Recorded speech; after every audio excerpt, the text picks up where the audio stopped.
사도신경으로 성탄절 예배를 하나님께 드리겠습니다.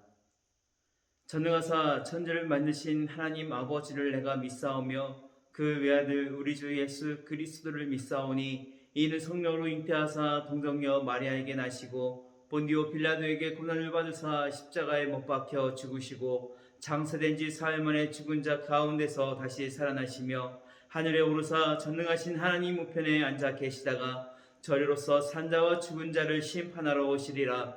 성령을 믿사오며 거룩한 공회와 성도가 서로 교통하는 것과 죄를 사하여 주시는 것과 몸이 다시 사는 것과 영원히 사는 것을 믿사옵나이다. 아멘. 찬송가 123장 찬양 드리겠습니다. 무반주로 함께 찬양하겠습니다. 저들 밖에 한밤중에 양틈에 자던 목자들 천사들이 전하여 준 주나신 소식 들었네. 로엘 로엘 로엘 로엘 이스라엘 왕이 나셨네. 저 동방에 편안하가 이상한 빛을 비추어 이 땅 위에 큰 영광이 나타날 징조 보였네. 로엘 로엘 로엘 로엘 이스라엘 왕이 나셨네. 그 한 별이 베들레헴 향하여 바로 오더니 아기 예수 누신 집 그 집 위에 오자 멈췄네. 로엘 로엘 로엘 로엘 이스라엘 왕이 나셨네. 동방박사 세 사람이 새 아기 보고 절하고 그 보배함 다 열어서 세 가지 예물 드렸네.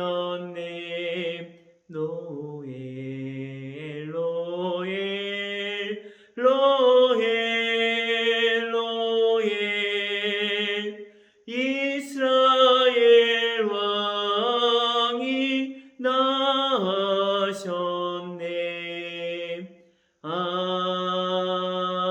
아멘.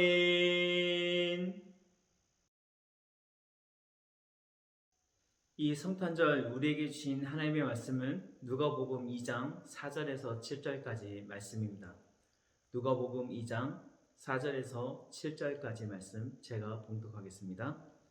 요셉도 다윗의 집 족속인 고로 갈릴리 나사렛 동네에서 유대를 향하여 베들레헴이라 하는 다윗의 동네로 그 결혼한 마리아와 함께 호적하러 올라가니 마리아가 이미 잉태되었더라. 거기 있을 그때에 해산할 날이 차서 마다자들을 낳아 강보에 싸서 부유에 누였으니 이는 사관에 있을 곳이 없음이로라. 아멘.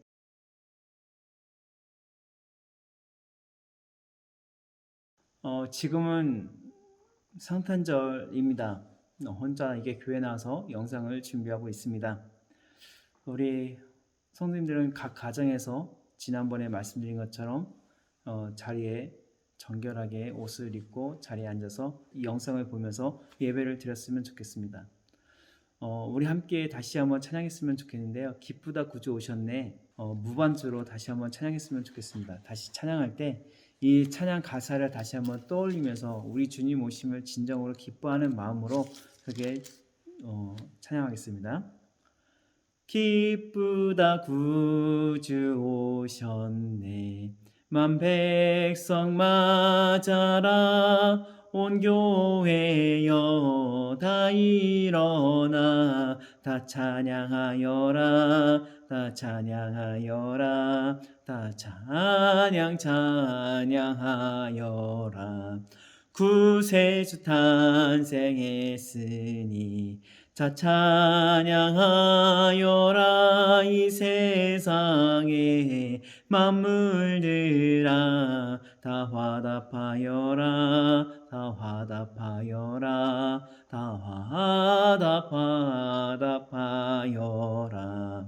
온 세상 죄를 사하러 주 예수 오셨네. 죄와 슬픔 몰아내고 다 구원하시네. 다 구원하시네. 다 구원하시네.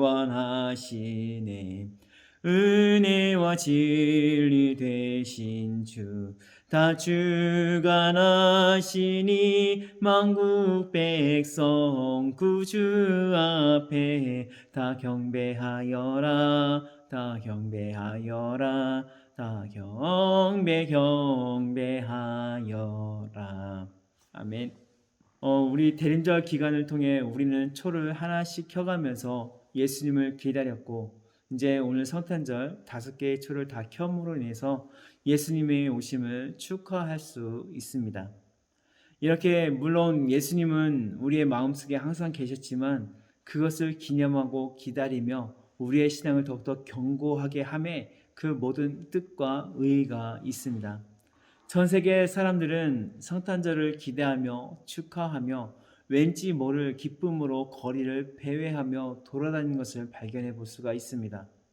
어르신들한테 물어보면 교회를 안 하시는 분들도 어렸을 때는 성탄절만 되면은 교회 갔다라고 말을 합니다. 왜 교회를 갔냐 했더니 교회에 가면은 먹을 것을 주고 그 배고프고 이런 시절에 또 아이들을 잘 신경 쓰지 않는 그 시절에 성탄절에 교회 가면은 먹을 것을 줬기 때문에 많이들 갔었다라는 그런 얘기를 해보게 됩니다. 그런데 지금 시대에 와서 성탄절 때가 되면 참으로 안타까운 것들을 보게 됩니다. 예수님 탄생의 그 기쁨을 우리가 누려야 되는데 이 자리를 산타가 와서 차지해서 교회 안에 산타가 들어와 예수님의 그 기쁨을 탄생의 기쁨을 회방하더니 이제는 예수님의 탄생의 기쁨을 사회적으로 그 뜻을 희석해서 성탄절에는 가정과 함께라는 문구로 영광을 가리고자 그런 노력하는 일들을 많이 보고 있습니다. 그러나 성탄절은 언제나 주님과 함께입니다. 주님과 함께하는 것이 옳습니다. 우리 생일잔치를 하는데 케이크를 사고 좋아하는 선물을 사고 장식을 하고 맛있는 음식을 준비를 한다고 생각해 보셨으면 좋겠습니다. 그러면은 케이크를 사는 거, 또 좋아하는 선물을 사는 거, 음식을 하는 거 누구의 입맛에 맞춰야 될까요? 1번 부모님, 2번 형, 누나, 3번 주인공. 당연히 주인공이죠. 네. 그런데 이 모든 것들을 준비하면서 음식은 부모님 입맛에 맞는 거, 선물은 형, 오빠, 언니가 좋아하는 거 이런 것만 준비하고 케이크도 아이가 좋아하는 거와 전혀 다른 그런 것을 사서 생일 준비를 했다라고 하면 그건 진정한 그 아이를 위한 생일 축하가 될까요? 생일 잔치가 될까요? 아니요. 그것은 사실 말이 되지 않습니다.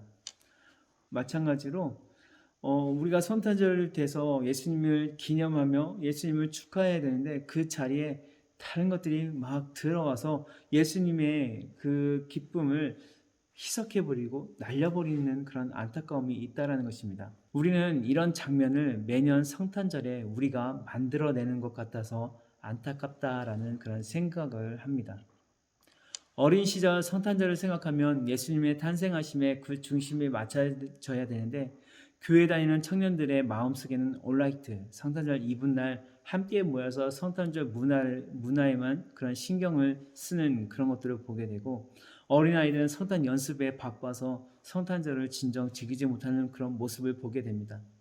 그래서 그것들을 좀 없애고 온전히 하나님께 영광 돌리는 그런 예수님의 탄생을 축하하는 그런 프로그램이 우리에게 더 맞다라는 그런 생각도 해보게 됩니다.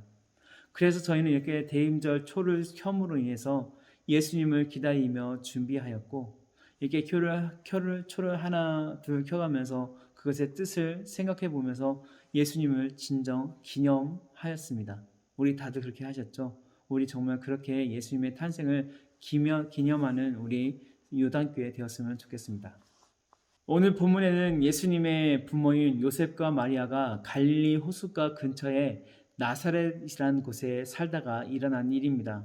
이것도 다 알겠지만 그래도 한번 쭉 이야기할 테니까 다시 한번 같이 들어봤으면 좋겠습니다. 모르는 부분도 분명히 나올 겁니다. 나사렛에서 목수의 일을 하며 지내던 요셉은 천사에게 들은 예수님의 탄생 소식을 듣고 마리아를 보호하며 지내고 있었습니다. 그런데 로마가 이때 당시 전 세계를 지배하고 있던 로마가 이 이스라엘 사람들에게 호적을 조사하라고 합니다. 왜냐하면 세금을 걷게 하기 위해서 자기가 태어난 고향에 가서 자기의 이름을 그 호적에 올려놓고 오라라고 명을 내립니다. 당연히 요셉은 유다 지파 사람이었고 유다 지파 사람들이 부여받은 땅은 예루살렘과 그 인방에였습니다. 요셉과 마리아의 고향은 베들레헴인데 예루살렘에서 이곳은 그렇게 멀지 않은 하루 정도 거리에 떨어져 있다라고 말을 합니다. 그래서 요셉과 마리아 그리고 뱃속의 아이를 데리고 갈릴리에서 베들레헴의 고향으로 내려가게 됩니다. 출산이 임박하여서 숙소를 찾았지만 찾지 못하여 근처에 창고를 쓰는 것을 빌려서 출산을 하게 되었다라는 본문의 이야기입니다. 여기에서 몇 가지 좀 짚어야 될 것이 있는데 그 중에 하나만 딱 짚어보겠습니다. 그건 뭐냐면 숙소를 찾았는데 숙소가 없다라고 하는 말이 맞지 않다라고 말을 합니다. 왜 맞지 않는가 하냐면 우리가 지금 생각하는 그런 개념과 좀 많이 달라져 있기 때문에 그런데 이때 당시의 숙소는 어떤 개념이냐면 우리나라 과거의 주막과 같은 그런 개념입니다. 주막 다 아시죠? 이 베들레헴이라는 곳이 그렇습니다. 물론 호적을 조사하러 요셉과 마리아뿐 아니라 많은 사람들이 이곳에 모여서 북적북적대는 건 맞지만 요셉과 마리아 그냥 들어가서 그 몸 누일 곳은 충분히 찾을 수 있었습니다. 하지만 출산이 가까워졌기 때문에 그것이 힘든 것입니다. 출산이 가까웠기 때문에 그 좁은 방에 가서 출산하면 여러 사람들에게 피해가 되니까 여러 사람이 나가겠느냐 아니면 요셉과 마리아가 나가겠느냐 이런 상황이 되었기 때문에 요셉과 마리아가 나왔다라고 볼 수가 있는 것입니다.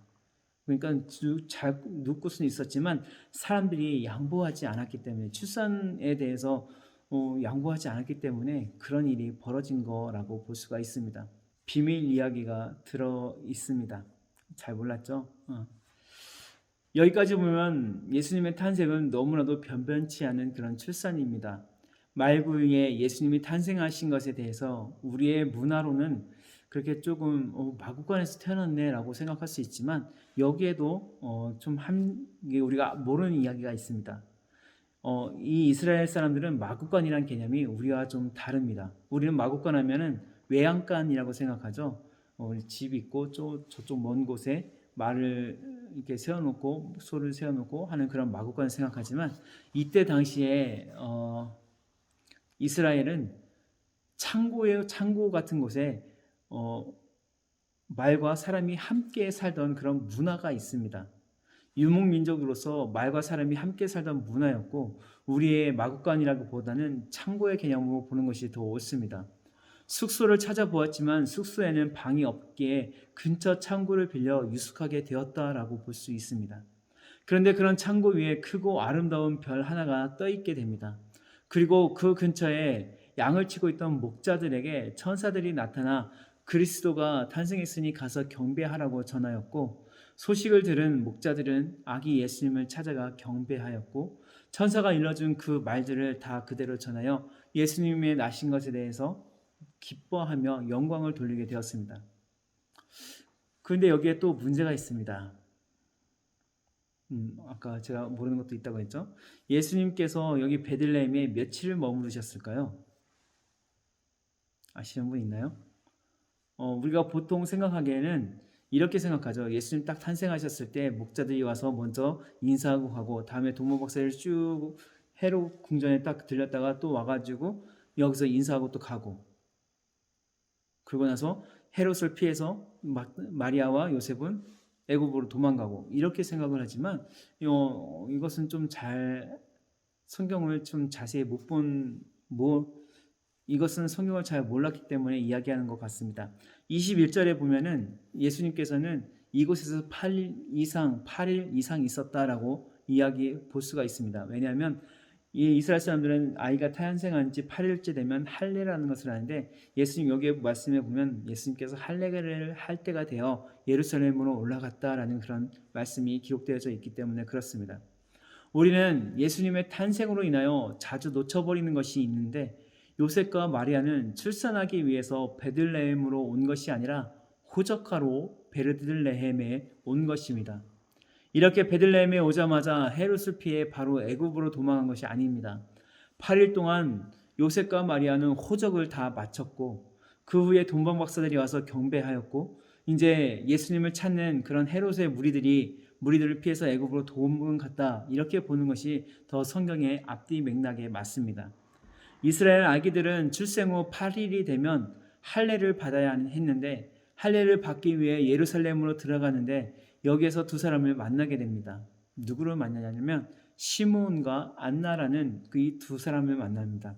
시므온은 성령님과 함께하던 자였고, 이스라엘에 메시아 예수님이 오실 것이라는 것을 기다리고 있던 자였습니다.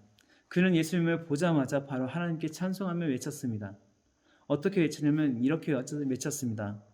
내 눈이 주의 구원을 보았사오니 이는 만민 앞에 예비하신 것이요 이방을 비추는 빛이요 주의 백성 이스라엘의 영광이니이다 라고 시므온은 이야기를 하며 외쳤습니다. 예수님의 탄생을 시므온은 이렇게 외친 것입니다. 내가 드디어 하나님께서 예비하신 하나님의 약속을 보게 되었다. 이 아이는 장차 세상을 변화시킬 것이며 그의 모든 행적을 이스라엘과 모든 세계의 빛이 될 것이다 라고 말하고 있는 것입니다.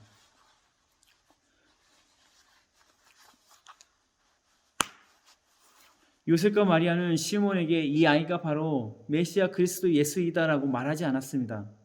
시몬은 이 아이를 보자마자 엄마 아빠가 뭐라고 하지도 않았는데 가서 단번에 알아보고 찬양한 것입니다. 그래서 마리아와 요셉은 이 광경을 귀하게 여겼다라고 기록을 합니다. 또 한 사람을 만나는데 그는 성전에서 기도하는 것에 힘쓰며 과부가 된 지 84년이 된 안나였습니다. 이 안나도 아기 예수님을 보고 찬양하며 드디어 하나님의 약속의 메시지를 보내줬음을 모든 사람들에게 말하고 다녔습니다. 안나를 소개하면서 안나가 어디 지파 사람이다라고 기록을 하고 있는데, 안나가 속한 지파는 아셀 지파다라고 말을 합니다. 아셀은 야곱의 아들이죠. 야곱의 아들로서 나중에 야곱이 그에게 축복을 할 때 이런 축복을 합니다. 왕의 수라상을 차리리로다 이렇게 얘기를 합니다. 그리고 성경을 이렇게 쭉 살펴보면서 제가 못 찾았는지 모르겠지만 아셀이 왕의 수라상을 차린다는 그런 내용은 기록되어져 있지 않습니다. 그런데 여기 와서 이런 말씀이 기록되어져 있는 것입니다. 안나가 예수님의 탄생을 찬양하였다. 이것이 바로 수라상을 차린 것 같은 영광을 돌리게 된 것이다 라고 볼 수가 있는 것입니다. 시몬과 안나의 사명은 바로 아기 예수님을 찬양하며 영광을 돌리는 것이었습니다. 예수님의 탄생으로 하여 전 세계에 복이 되었고, 각밖에는 시몬과 안나 이 두 사람이 사명을 완수하게 된 것입니다. 예수님의 탄생으로 사명이 완수된 것이 얼마나 복되고 아름다운지 모르겠습니다. 우리에게도 하나님께서 맡겨주신 아름답고 큰 사명이 있을 것입니다. 그리고 분명히 예수님의 탄생을 기뻐하고 전하는 것도 우리에게 주어진 큰 사명이라는 것입니다. 이것이 우리에게, 예수님을 전하는 것이 우리에게 큰 사명입니다. 복음이신 예수님께서 이 땅에 오셨고 그 예수님으로 인하여 속박당한 모든 것을 풀어주실 것이고 또 죄로 인해 죽어가던 모든 사람들에게 복된 소식을 전하는 것이 우리의 사명이 맞습니다. 안나와 시므온은 성전에서 기도하며 주의 뜻을 기다리며 오래 참고 인내하며 성전에서 행하여지는 그런 가증스러운 모습들도 목격해가며 그 모든 어려움을 이겨내므로 사명 완수라는 아름다운 이름을 남기게 되었습니다. 많은 사람들이 성도라는 이름의 무게를 견디며 힘든 나날들을 살아가는 것을 발견하게 됩니다.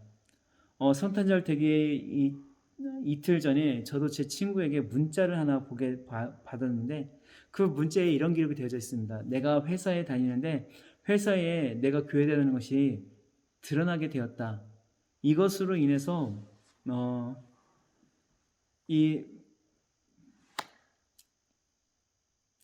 내가 다니는 회사에 내가 교회 다니는 것을 알게 되었고 이제 이렇게 성탄절이 다가오니까 이 모든 사람들이 자기를 비난한다라고 이야기를 합니다. 야, 예수님이 오신 거 맞대? 이런 식으로 시작해서 뭐 이제 TV에 나오는 그런 모든 일들을 하면서 제 친구의 그 마음을 휘벼 팠다라는 그런 얘기를 하면서 정말 이렇게 살아가는 것이 너무 힘들다라는 그런 말을 듣게 되었습니다. 그것을 보면서 저는 같이 기도해 주면서 이렇게 이야기를 해줬습니다. 그 친구 이름이 남식인데요. 남식아,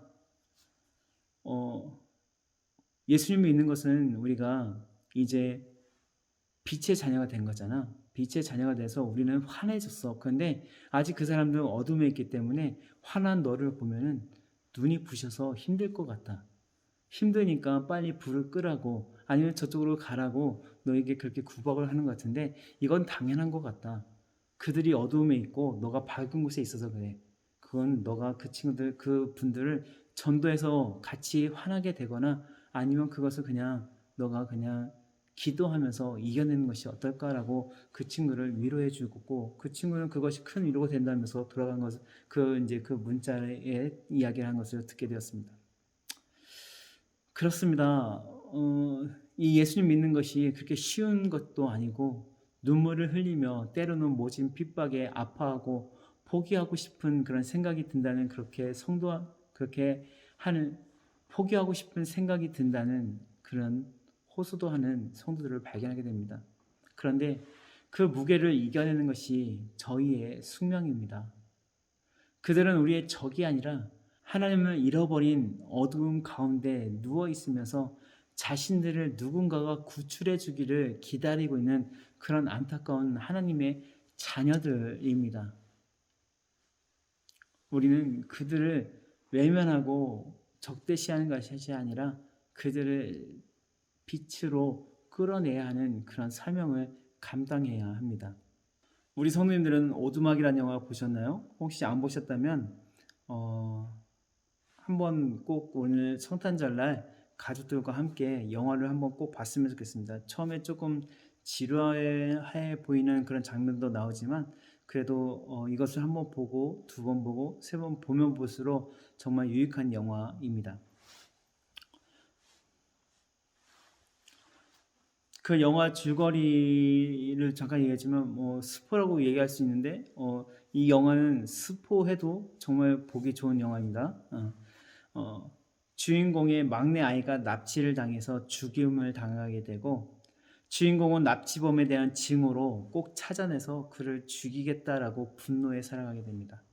분노로 살아가던 주인공의 삶은 갈수록 피폐해져 가고 남아있는 가족들에게도 소홀히 해져가던 그런 상황이었습니다.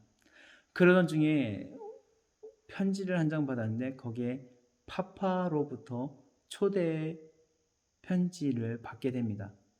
이 파파라는 것은 막내 아이가 하나님을 부를 때 파파라고 부르는데 이것을 안고 안 이 주인공은 납치범이 나에게 초대 메시지를 보냈구나.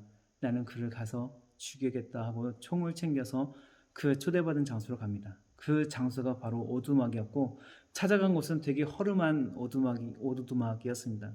그곳에 가서 그는 꿈을 꾸며 그곳에서 환상을 보게 되는데 그 환상 속에서 삼위일체 하나님을 만나게 됩니다.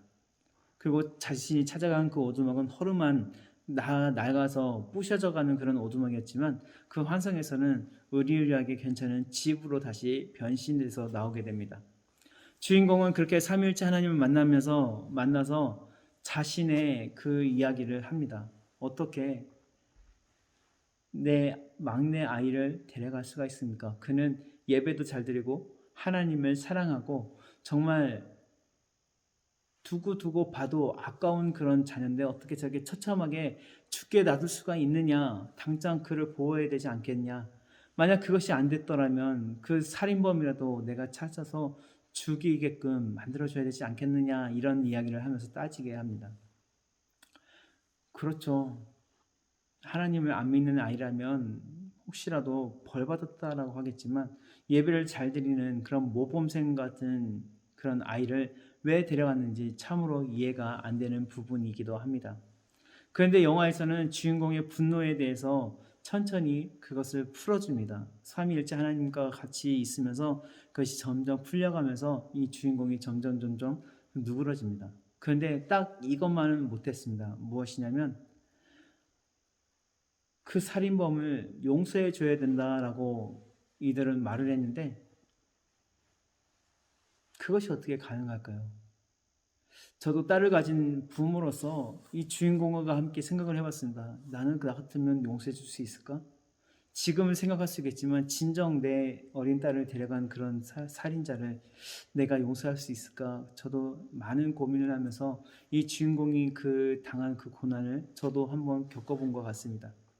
그래서 저는 그렇게 할 수 없다라고 하니까 이제 이 영화에서는 이 주인공의 과거 어린 시절을 보여줍니다.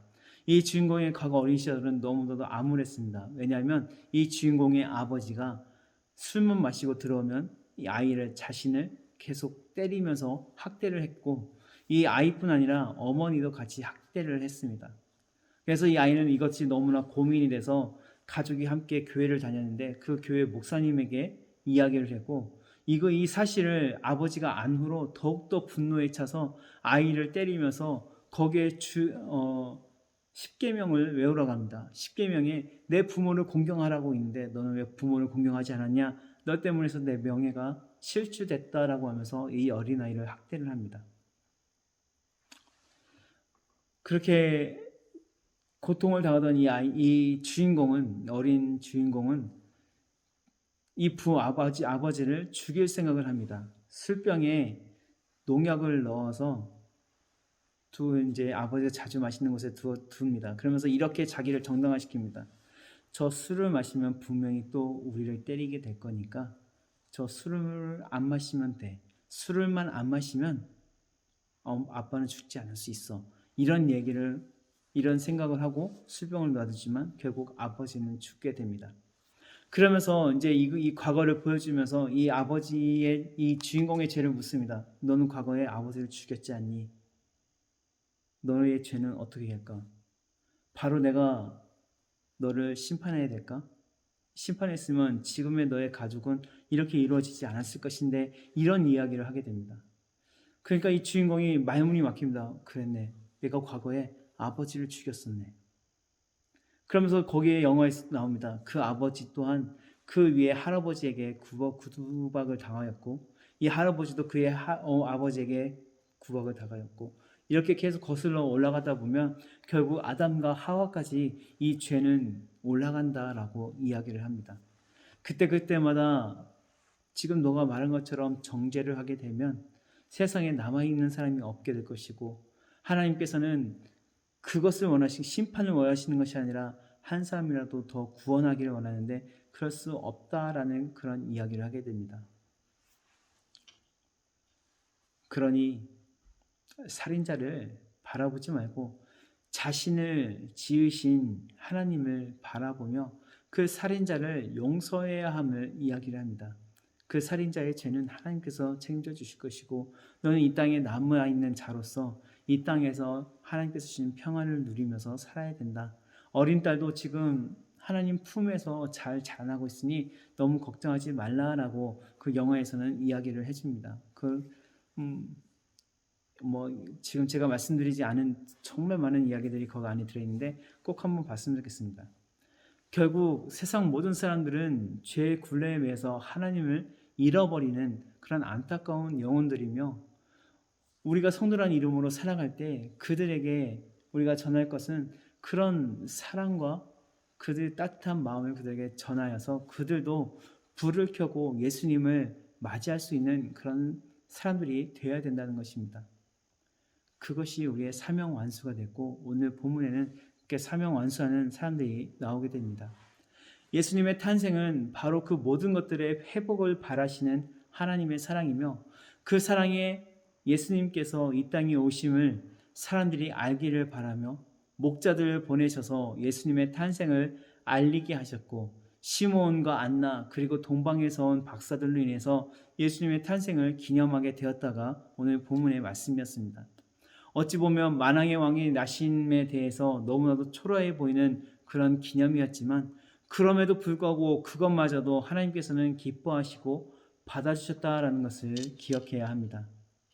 오늘 말씀을 마치고자 합니다. 과거 예수님 나실 때에는 목자들, 시므온, 안나 그리고 동방박사들이 기념하며 찬양하며 영광을 돌렸지만, 2021년 오늘은 전 세계 성도들이 예배당에 모여 함께 예배드림으로 인하여 예수님을 축하하며, 오늘 우리도 그 기쁨에 발맞추어 이렇게 함께 예배드리고 있습니다. 오늘 이 기쁨을 꼭 간직하고 예배드림으로 인하여 예배드림으로 그냥 끝나고 마치는 것이 아니라 꼭 묵상하심으로 마음에 새기고 아기 예수님의 나심을 축하하며 이 사랑을 전할 수 있는 그런 방법을 우리 성도들이 찾아서 해 나가셨으면 좋겠습니다. 또한 우리의 사명을 잘 완수할 수 있는 그런 요단교회 되기를 주님의 이름으로 축원합니다. 아멘. 기도하겠습니다.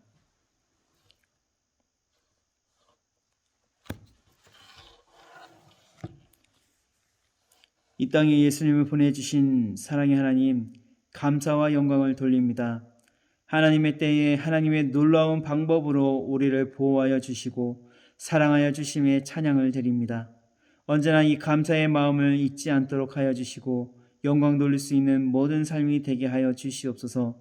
성탄절을 맞이하여 기뻐하며 즐거움으로 예배드리고 하나님 말씀하여 주심에 감사를 드립니다. 말씀대로 살아가게 하여 주시고 저희로 하여금 예수님의 사랑을 주변에 알릴 수 있는 사랑들이 되게 하여 주시옵소서. 너무 궁핍하여 죄 짓지 않도록 보호하여 주시고 이웃을 놓치는 죄를 짓지 않도록 인도하여 주시옵소서. 저희 유단교회에게 원하시고 세우신 계획을 선하게 인도하여 주시고 이루어 주셔서 더욱 든든히 세워져 나가는 우리 교회와 성도님들의 삶이 되게 하여 주시옵소서. 예수님의 이름으로 기도합니다. 아멘.